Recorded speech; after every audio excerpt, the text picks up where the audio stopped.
नमस्कार, मेरा नाम मनीष झा है। कहाँ तो हम सब ये सोच रहे थे कि नए साल के कम से कम कुछ दिन खुशी, जश्न और शांति के होंगे, लेकिन अमेरिका के राष्ट्रपति डोनाल्ड ट्रंप को ये पसंद नहीं आया और फिर उसके बाद हमने देखा कि 3 जनवरी को किस तरह अमेरिका ने वेनेजुएला में एक्शन लिया। राष्ट्रपति मादुरो को लेकर जो कार्रवाई हुई थी उसे अभी पूरी दुनिया पचा भी नहीं पाई थी, लेकिन उससे ठीक पहले ही अब ट्रंप ने एक्शन के तहत दूसरा स्टेप भी उठा लिया है। खबर आ रही है कि व्हाइट हाउस में एक मीटिंग हुई है। उस मीटिंग में तय किया गया है कि जल्द से जल्द ग्रीनलैंड पर भी कब्जा कर लेना है। आप सब दुनिया के नक्शे में ग्रीनलैंड को देख सकते हैं कि ग्रीनलैंड कितना महत्वपूर्ण है, सिक्योरिटी के लिहाज से भी और सी रूट के लिहाज से भी और खनिज संसाधनों के हिसाब से भी। लेकिन इन सब से अलग ट्रंप के इस एक्शन की कीमत क्या ट्रंप को चुकानी पड़ेगी? आज इसी पर चर्चा करने के लिए मैं आज आपके सामने मौजूद हूँ। दरअसल हम सब ये सोच रहे थे कि वेनेजुएला या ग्रीनलैंड या कनाडा या दूसरे और देशों को लेकर ट्रंप अब तक जो बोल रहे हैं वो बस गीदड़ भभकी है, बल्कि ट्रंप को कोई सीरियसली नहीं लेना चाहता था। लेकिन ट्रंप बोलते जो जा रहे थे वो करते भी जा रहे थे। उस हिसाब की उन्होंने तैयारी कर रखी थी और फिर यकायक ऐसा हुआ जब 3 जनवरी को वेनेजुएला में अमेरिकी सैनिक पहुंचे और कुछ ही मिनट के भीतर वेनेजुएला के राष्ट्रपति मादुरो और उनकी पत्नी को लेकर चले गए।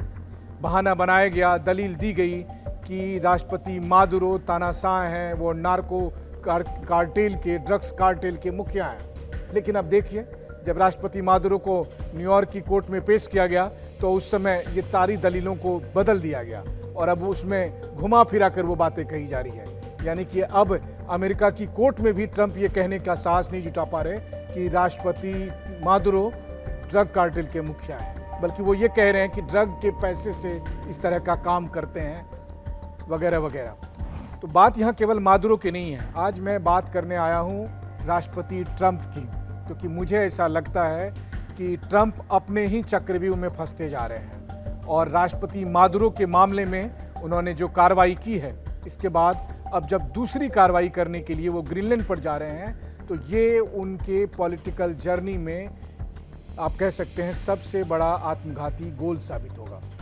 तो चलिए शुरू करते हैं इससे कि व्हाइट हाउस में एक मीटिंग होती है। मीटिंग में ये चर्चा होती है कि ग्रीनलैंड को लेकर क्या क्या हमारे पास विकल्प हैं। बात आई कि चलो खरीद लेते हैं, डेनमार्क को कुछ पैसे दे देंगे। लेकिन सब जानता है कि डेनमार्क पैसे की वजह से ग्रीनलैंड को नहीं बेचेगा। आप सोच रहे होंगे कि क्या कोई देश को खरीदा जा सकता है? तो देखिए, देश नहीं सही, कई बार इस तरह के सौदे होते हैं। 70s के दशक में हमने देखा था कि कैसे रूस ने अपना एक महत्वपूर्ण क्षेत्र अलास्का का अमेरिका को बेच दिया था। हालांकि अब रूस के लोग, रूस की सरकार कहती है कि वो बहुत बड़ा गलत कदम था, हमें अमेरिका को अलास्का नहीं बेचना चाहिए था।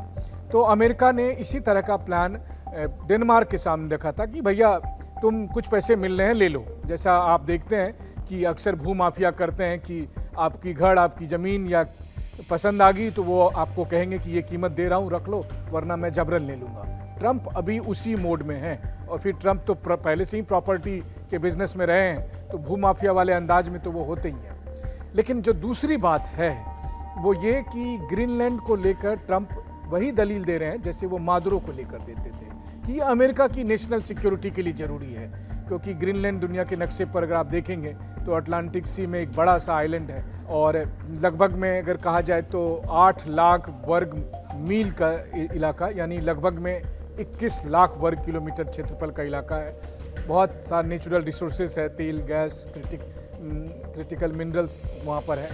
इसके अलावा अगर आप देखें तो अब आज की तारीख में जो क्लाइमेट चेंज की वजह से जो बर्फ़ पिघल रहे हैं, तो कहा जा रहा है कि आर्कटिक सी रूट खुलेगा तो जो ग्रीनलैंड पर जिसका कब्जा होगा उसको उसमें बहुत फ़ायदा होगा। तो ऐसी स्थिति में अमेरिका चाहता है कि ग्रीनलैंड उनके पास रहे।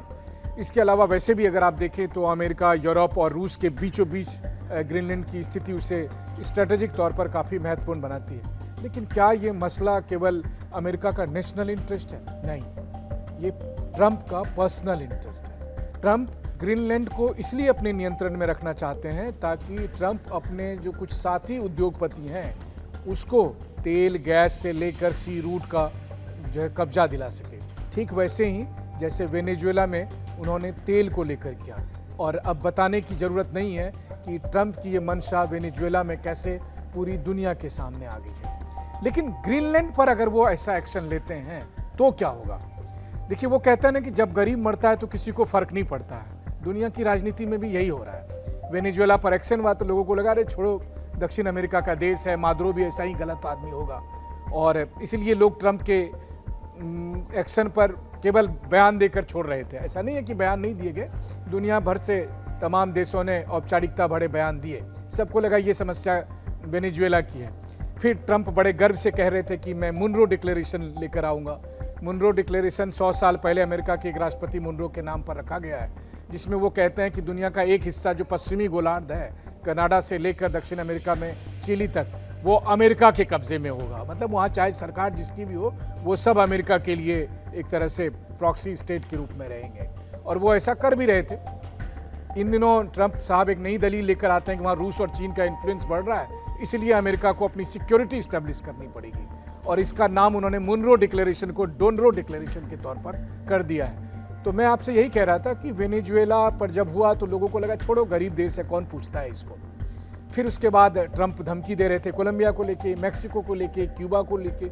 अगेन, ये सब गरीब देश है, गरीब देशों को कौन पूछता है। जैसे अफ्रीका के देश हैं वैसे ही ये सब देश हैं। हालांकि इन सब के पास नेचुरल रिसोर्सेस अथाह भंडार है, लेकिन वही है कि इनकी कुछ अब तो अपनी राजनीति है, और कुछ बड़े सुपर पावर नहीं चाहते हैं कि ये कंट्रीज यूरोप की कंट्री जैसे विकसित बने। लेकिन मामले में एक छोटा सा ट्विस्ट आया जब ट्रंप का ग्रीनलैंड प्लान को लेकर हलचल शुरू हुई। अब ग्रीनलैंड को भी लगता है, डेनमार्क को भी लगता है, और यूरोप के सभी देशों को लगता है कि ट्रंप ने जब वेनेजुएला पर एक्शन लिया है तो वो ग्रीनलैंड पर भी एक्शन लेंगे ही लेंगे। वरना सब सोच तो यही रहे थे कि वेनेजुएला के बाद अगला नंबर ईरान का है, कोई कह रहा था कोलंबिया का है, कोई कह रहा था मैक्सिको का है, कोई कह रहा था क्यूबा का है। लेकिन यहाँ तो कहानी कुछ और हो गई। इन देशों का नंबर है, नंबर तो सबके आएंगे, बारी बारी से सबके नंबर आएंगे, बस ये है कि नंबर में पहले कौन और उसके बाद कौन। तो अब सबसे बड़ा सवाल ये है कि जब ग्रीनलैंड को लेकर ट्रंप ने अपना एक्शन प्लान रख दिया है, और जब उन्होंने एक मोहलत दे दी है कि भाई हर हालत में मुझे 24 जनवरी तक ये मिशन पूरा कर लेना है, हालांकि जो हो सकता है ये कुछ दिन और बढ़ भी जाए, लेकिन ट्रंप बहुत तेज़ी के साथ इस पर आगे बढ़ रहे हैं। व्हाइट हाउस में मीटिंग हो रही है, तो उस मीटिंग में ये तय किया गया कि खरीदने के अलावा हमारे पास मिलिट्री ऑप्शंस भी होना चाहिए। अब आप सोचिए, अगर वेनेजुएला का पूरा ऑपरेशन, जिसमें जो दावा किया जाता है कि 3-4 मिनट से लेकर 30-35 मिनट में जो है सो मादुरो को उठाकर लेकर चले गए, सारा काम हो गया था, या कुल मिलाकर 2-2.5 घंटे का ऑपरेशन अगर वेनेजुएला जैसे बड़े मुल्क के पास रहा, जहाँ पर बड़ी साइज़ की सेना थी, तो ग्रीनलैंड पे आपको क्या लगता है कितनी देर का? मुझे तो लगता है जब तक मैं चाय का एक कप चाय पीऊँगा तब तक मैं ग्रीनलैंड पर अमेरिका कब्जा कर सकता है। 2-4 मिनट काफ़ी है उसको कब्जा कर लेने के लिए। 500 हज़ार सैनिक एक साथ हेलीकॉप्टर से उतरेंगे, हो गया ग्रीनलैंड पर अमेरिका का कब्जा।